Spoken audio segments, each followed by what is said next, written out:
Habiendo revisado el principio de Arquímedes, vamos a continuar específicamente hablando de la fuerza de flotación. Del principio de Arquímedes nosotros ya entendemos que cuando nosotros sumergimos un cuerpo total o parcialmente en un fluido, este fluido va a empujar a ese objeto hacia arriba con algo a lo que llamamos una fuerza de flotación que va a ser exactamente igual al peso del fluido desplazado, ¿no? Entonces, el volumen de fluido que nosotros estamos desplazando, ¿no? Que es equivalente al volumen del objeto que estamos sumergiendo, el peso de ese fluido desplazado va a ser igual a la fuerza con la que ese objeto tiende a ser empujado hacia afuera del fluido. Ahora, nosotros hablamos de cómo calcular el peso de un fluido a partir de la densidad y del volumen de ese fluido desplazado, ¿no? Entonces, dado que la fuerza de flotación es igual al peso del fluido desplazado, pues la fuerza de flotación la calculamos exactamente igual. La fuerza de flotación nosotros la calculamos utilizando la densidad del líquido, ¿ok? No del objeto que estamos sumergiendo, sino del líquido en el cual la estamos sumergiendo, la aceleración gravitacional como siempre, y el volumen. Que bueno, aquí tenemos volumen del objeto, pero en realidad eso es irrelevante, puesto que tanto el volumen que nosotros sumergimos del objeto como el volumen de fluido desplazado es el mismo. Entonces, el volumen pues es el único que vamos a estar trabajando, ¿no? Ahora, hay una condición muy importante. La fuerza de flotación siempre va a estar presente, ¿no? Siempre es una fuerza que va a ir hacia arriba. No obstante, nosotros sí podemos sumergir objetos y hacer que se hundan hasta el fondo de un recipiente, aún si está presente la fuerza de flotación, que siempre está presente, y aún así observamos cosas hundiéndose, ¿no? Entonces, ¿qué necesita pasar para que un objeto se hunda a pesar de existir la fuerza de flotación? Tenemos que cumplir lo siguiente: se debe superar esa fuerza de flotación. En particular, el peso del objeto, y recordemos que el peso del objeto lo representamos con W y es igual a su masa por la aceleración gravitacional, que es una fuerza, la fuerza con la que el objeto es atraída hacia el centro de la Tierra, o sea, hacia abajo en estos escenarios. Ese peso, si es mayor que la fuerza de flotación, entonces el objeto se va a hundir. Ahora, muchas veces, y en particular dentro de los exámenes de este módulo, nos van a pedir calcular la fuerza necesaria para que nosotros sumerjamos un cuerpo en un fluido. Entonces, ¿qué vamos a hacer para calcular esa fuerza de flotación? Primero que nada, y como siempre, vamos a revisar el tema de las unidades fundamentales. Las masas tienen que estar en kilogramos, las densidades tienen que estar en kilogramos por metro cúbico, los volúmenes tienen que estar en metros cúbicos, las fuerzas pues están en newtons, etcétera, ¿no? En particular, a veces vamos a tener que calcular el volumen del objeto, que ese es nuestro segundo punto, y se nos van a dar las dimensiones de, por ejemplo, si trabajamos con un cubo, ¿no? Ok, si estamos trabajando con un cubo, se nos podría dar el lado, digamos 3 centímetros, para calcular el volumen de ese cubo. Sin embargo, nosotros no usaríamos esos centímetros. Tendríamos que convertir primero a metros antes de realizar el cálculo para estar trabajando en unidades fundamentales. Una vez asegurándonos de eso, nosotros calculamos ahora sí el volumen del objeto y calculamos la fuerza de flotación. Para este punto, nosotros ya tendremos toda la información necesaria para calcular la fuerza de flotación, porque se nos dará usualmente la densidad del líquido. Si es agua, sabemos que es una constante. Tenemos la aceleración gravitacional, obviamente. Y en el segundo punto, estamos calculando el volumen del objeto, ¿no? Entonces, tenemos todos los ingredientes necesarios para calcular la fuerza de flotación en el punto 3. Ahora, punto número 4, calculamos el peso del objeto, utilizando que el peso es igual a la masa del objeto por la aceleración gravitacional. Y finalmente revisamos cuál es la diferencia entre estas dos fuerzas, entre la fuerza de flotación y el peso, ¿ok? Si el peso es mayor que la fuerza de flotación, el objeto se hunde. Si por el contrario la fuerza de flotación es mayor que el peso, entonces el objeto flota.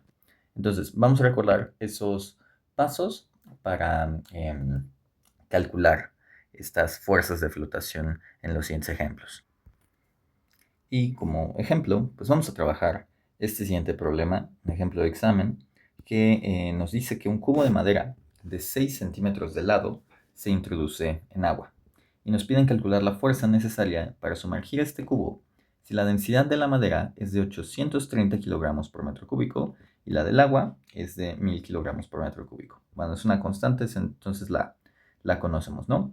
Vamos a ver qué información se nos da. Primero que nada, tenemos el lado del cubo, que es de 6 centímetros. Luego tenemos la densidad de la madera. Vamos a ponerle ρm de madera, que esto es de 830 kilogramos por metro cúbico. Y tenemos aparte la densidad del agua, que esta siempre es una constante, ¿no? Pongámosle así. Y esto es de 1000 kilogramos por metro cúbico. Por supuesto tenemos la aceleración gravitacional también, ¿no? Ahora, tenemos un cubo, ¿no? Que para el caso del cubo, donde vamos a tener que calcular su volumen, nosotros necesitaremos elevar su lado al cubo, ¿no? Pero el problema es que aquí el lado está en centímetros, así que primer paso, unidades fundamentales.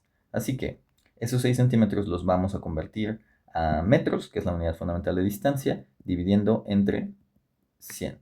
O lo que es lo mismo, recorriendo el punto decimal 2 lugares a la izquierda, ¿no? Entonces nos quedaría que esto es 0.06 metros.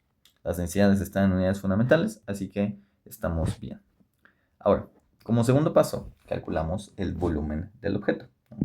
Que, pues siendo un cubo, como mencionamos, el volumen va a estar dado por el lado al cubo, que esto será 0.06 metros elevados al cubo. Entonces nosotros realizamos 0.06 al cubo, que eso sería 0.06 en nuestra calculadora. Buscamos este botoncito, X a la Y, ¿no? Lo presionamos, nos aparece esta cuña y nosotros elevamos a la 3, ¿no? Que es la potencia que deseamos. Y esto es 0.000216. Así que tenemos un volumen de 0.000216 metros cúbicos. Aquí voy a mantener todas las cifras decimales. Podríamos trabajarlo aquí en notación científica, ¿no? Podríamos decir, ¿sabes qué? Esto es 2.16 por 10 a la menos 4 metros cúbicos. Pero vamos a dejarlo expresado de esta forma, puesto que este todavía no es nuestro resultado final. Ok, entonces nosotros ya tenemos ahí el volumen del objeto. Vamos a continuar calculando la fuerza de flotación, que la fuerza de flotación va a estar dada, como tenemos acá arriba, por la densidad del líquido, aunque la densidad del líquido son nuestros 1000 kilogramos por metro cúbico, puesto que esa es la densidad del agua. Multiplicamos por la aceleración gravitacional, que es 9.81 metros por segundo cuadrado. Y multiplicamos finalmente por el volumen del objeto, que es lo que acabamos de obtener, 0.000216 metros cúbicos, ¿no? ¿Qué estamos haciendo aquí? Esto es la densidad del líquido, esto es la aceleración gravitacional y esto es el volumen del objeto, ¿no? Entonces, multiplicamos estos tres.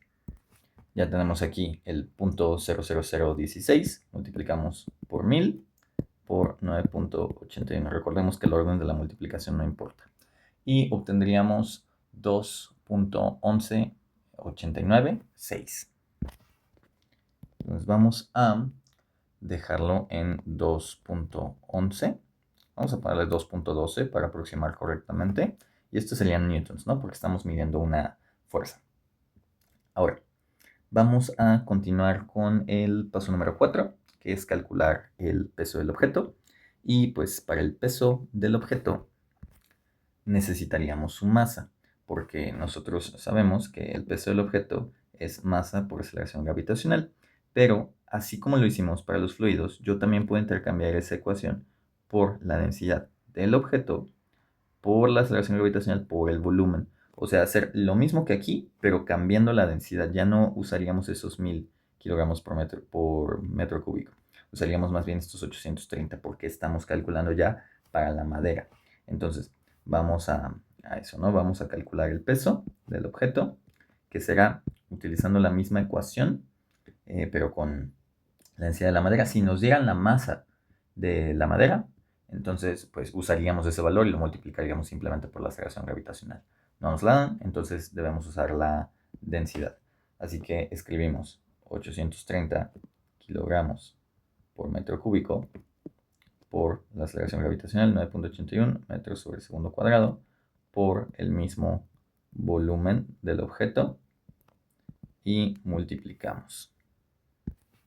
Ponemos 830 por 9.81 por 0.000216 y obtenemos 1.758, vamos a decir 1.76. Entonces tendríamos aquí 1.76 newtons como el peso del objeto, ¿no? Esta es la fuerza de flotación que ejerce el fluido, este es el peso del cubo de madera, ¿no? Entonces, ¿qué pasa en este escenario, ¿no? ¿Qué es más grande? Vamos al paso 5, que es observar la diferencia entre las fuerzas. Aquí la fuerza de flotación es de 2.12, mientras que el peso es de 1.76, así que en el cubo, ¿no? El cubo lleva un peso hacia abajo de esta magnitud, pero el fluido le ejerce una fuerza hacia arriba que es más grande, que es de 2.12 newtons. Entonces, ¿qué pasa con el cubo? Pues el cubo flota, entonces, porque pues hay más fuerza de flotación que fuerza del peso del cubo hacia abajo. Que esto tiene sentido porque la densidad de la madera es menor que la del agua y justamente los cuerpos que son menos densos que el agua flotan en ella, ¿no? Entonces, pues aquí nuestro cubo flota, pero la pregunta era que calculáramos la fuerza necesaria para sumergir el cubo, ¿no? Entonces, vamos a limpiar un poco. Nosotros tenemos esos dos valores que son los relevantes, ¿no? Tenemos nuestro cubo y como ya dijimos, pues bueno, hay una cierta fuerza, un peso de 1.76 newtons hacia abajo, mientras que hay una fuerza más grande, la fuerza de flotación, que es de 2.12 newtons, ¿no? Entonces, si lo queremos sumergir, habíamos dicho que tenemos que superar esa fuerza de flotación. No, ahorita no la estamos superando, el peso no está superando esta fuerza de flotación. Así que, ¿qué vamos a hacer? Pues la fuerza que nos falta, la fuerza que tendríamos que imprimir con nuestra mano, por ejemplo, empujando el cubo hacia abajo para que se hunda, tendría que ser pues la fuerza que nos falta para que el peso supera la fuerza de flotación, ¿no? Entonces restamos estas dos magnitudes, restamos este 2.12 newtons menos el peso, que es 1.76 newtons, y tenemos 2.12 menos 1.76, y esto es 0.36. Así que la fuerza que nos falta para sumergir el objeto sería de 0.36 newtons, ¿no? Si nosotros le añadimos a este peso una fuerza adicional de 0.36 newtons, estaremos superando la fuerza de flotación y entonces el cubo se sumergirá. Y entonces resolvimos el problema y este sería nuestro resultado final. Y eso es todo. Siguiendo esos 5 pasos, vamos a hacer cualquier problema básico dentro del módulo en relación a la fuerza de flotación.